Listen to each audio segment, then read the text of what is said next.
This morning, Alexandra, Lindo, I imagine that the shock still reverberates in that community. What's the situation where you are at the moment? I understand you are at the house where this incident took place. Well, to us, what we understand is that after the incident, of course, you would find that there were people who tried and to help these children after the 14-year-old who was the one minding these children was, in fact, went out to call for help. And we understand that there were people who, carried these children with the bands that they had from head to toe, we understand, from one of the neighbors. But they carried them to the ambulance, just trying to ensure or try to saving their lives. And we understand that, the social development, the Department of Social Development actually brought in social workers in and around the area for those that particularly witnessed what those scenes that unfolded at that night. And we understand that they had been given, the proper counselling that they needed at that particular time. And we understand that there is a bigger team that will be coming to the area to ensure that counselling takes place for all of those that had witnessed this. And we understand that the 14-year-old boy who was minding the children, who is the one that survived this place, was actually taken into the custody of the social development, and they're ensuring that they want their child to be taken care of, and they want all of it, including the trauma, to be taken care of. And to us, there's still questions that remain as to what exactly happened, and we're just trying to go inside to just show you, some of the things that how the house looks like at this particular time. Initially, to us, the electric fault was the one that was suspected to have been the problem. But as you can see right now, this electricity, main switch is at the kitchen, and therefore we understand that the fire came from the other room, which is where the children were sleeping. This particular room is the room that had the children. Had the 14-year-old. The 14-year-old was sleeping in this particular room and was able to go out of the door, as you can see. But the children were in this other room that we are moving into right now. This is the room that the children were in, and we understand that they couldn't get out, and this is where they were helped by the neighbors, who were the first to respond to the scene, and later on firefighters were the ones to come and ensure that this place has been stopped. But this is the room that those children lost their lives to us, and you can see even the mattresses are bent. You can see everything is just bent into beyond recognition. Some of the things you can see that this was a dish, and there's a mattress even on this side, showing you that it was a fire really that would engulf a lot of things, including the children who couldn't help themselves in terms of trying to flee the scene. But we understand that later on one of them died at this particular place, and the 3 others were taken to hospital, and that is where they lost their lives and succumbed to death at that point, a particular time. Lindo, just viewing that room and that house through your lens is quite traumatic on its own. You just imagine, the final moments of these children that were in there. What does it feel like for you being there, but also the size of the house? From what you've shown us, it's clearly a small house, which I suppose also talks to the living conditions and the socio-economic conditions that these children were living under.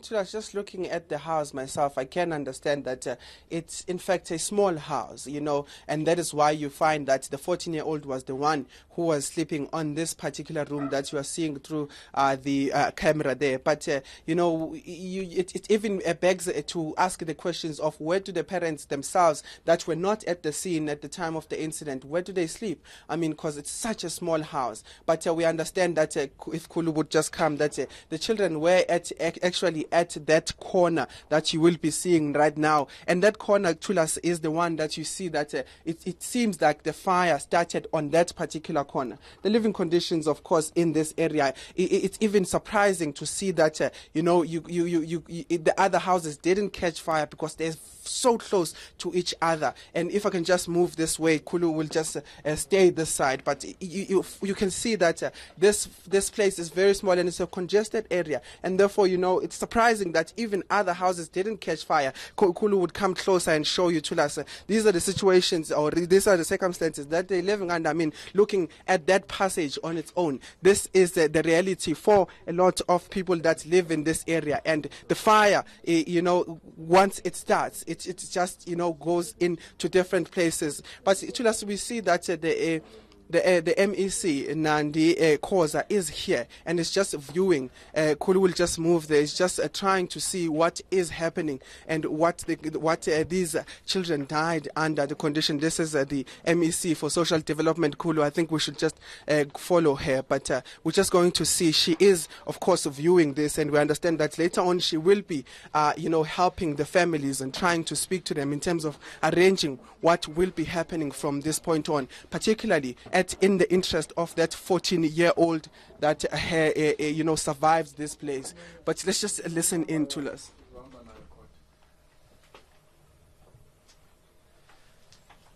This is where the 4 children were. So it looks like it was locked, Lana, so they couldn't. This door was locked. Yes, they couldn't come out. The 14-year-old who survived was here. Yeah. And then he came out. He was saved, fortunately. Unfortunately, the ones couldn't be saved. This is where it happened. They were sleeping. It's very sad.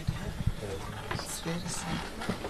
Well, Tulas, like I said, this is the viewing part of things. The MEC just being taken through the situation that these children were under when they were, that fire engulfed this particular 2-room house. But we understand that, again, she will be trying to speak to the family in terms of the arrangements as well, but particularly in the interest of that 14-year-old who survived the blaze, because her interest is really making sure that that boy is taken care of and is able to go back to society and contribute towards society. But just moving with the MEC right now, she is trying to find the family, we understand, and just looking at the house inside and outside. And as you can see, they're looking even at those windows, and I can tell you it is a window that is about 32 inches. I compared it last year. A computer screen, a normal computer screen, which is a 32-inch, and such conditions are a reality for most people. And if you look at the houses around the area, you'd find that, in fact, this particular house that the 4 children died in is better than the other around the area. But I don't know if we would be able to just slot in a question or two to the MEC on what she is being able to see right now. MEC, I'm not sure if you are able to speak to us right now, but on ENCA, just to grab a cable. MEC, you are seeing firsthand what the condition of the house that these children died inside is. But what are your initial reaction at this point?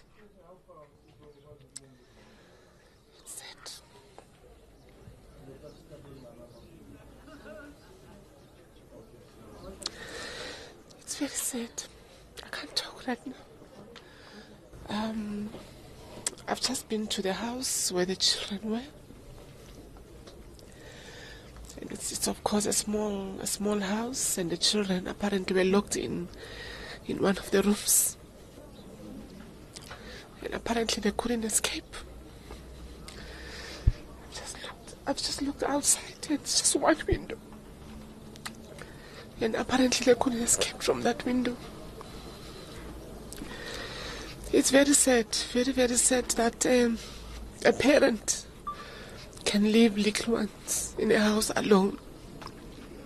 I understand it was a heater or something that was burning, and the house burns, and no one is there to save the children. It's very, very sad, I must say. We would like to say to the parents, all of us are parents, let's take care of our children. The children are the most important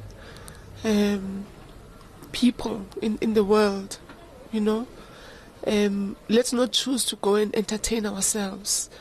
I'm told that the parents had gone out and left the children alone. So let's not do that as parents. Let's take care of these children. And if we can't take care of these children, let's hand them over to government, because government has facilities for children. We have places of safety for children, and we can take care of them. So this is all I can say for now. All right, MEC, thank you so much for that. The MEC, understandably, an emotional time even for government, seeing the conditions that they live under, but more importantly, understanding that the circumstances that led to this particular incident was a suspected negligence from the family, and that is why they are in police custody at the moment. Questions are around, of course, the fact that will the parents be able to even get closure in terms of burying their loved ones, because we understand that part of the MEC's visit here is to ensure, or rather, make sure that the arrangements for this particular, for the burial of these kids is smooth and that the families are helped. But Tulas, just to give you a perspective of what is actually happening, initially we understood that this was the particular door that was closed, but in fact, even that door that leads to that bedroom, we understand right now that was locked as well, and that is why we saw, that those children couldn't escape from that room. And the MEC even making a statement saying that the windows, as you look at them, they're very, very small, and it's a one window in the entire house. And those are the conditions that they're really appalled by, that they're really surprised that, they're living under. But more so, the negligence of the parents is what is in question. And the MEC is saying that they want to encourage parents who cannot take care of their children to actually hand them over to government, as government has those facilities to take care of those children. Right, ENCA's Lindokuhle Xulu live for us out in Alexandra. Some emotional scenes there playing out with the MEC for Social Development in Gauteng.